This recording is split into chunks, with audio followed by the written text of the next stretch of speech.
Kwa nini kwenye ndege hawaruhusu wajawazito?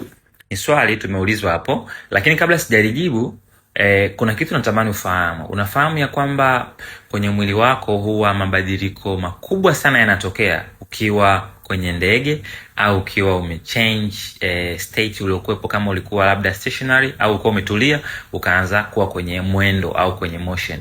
Nadhani Newton amewahi kuelezea hizo, wale wataalamu wa physics wanakumbuka. Lakini kitu kingine cha muhimu ni kwamba unapokuwa mjamzito ni kwamba mwili wako unakuwa tayari uko overloaded, yani umezidiwa na umeelemewa. Kwa maana hiyo changamoto au kitu ambacho kitaleta mabadiliko kwenye mwili direct yata impact huo ujauzito wako.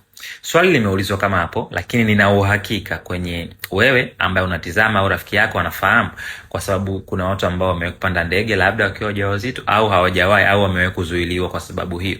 Kwa hiyo kwa experience yako unanitizama, kwa unavyofahamu au unadhani kuna shida yoyote mjamzito anaweza akaipata akipanda ndege? Kwa kifupi, mjamzito anaruhusiwa kupanda ndege? Niambie kwenye comment, lakini kuna kitu inawezekana tukajifunza kwa pamoja kutokana na swali hili, au mimi nikajifunza kwako kutokana na komenti yako. Kumbuka hii ni Swahili Medics, jitambue, jitibu, jiamini.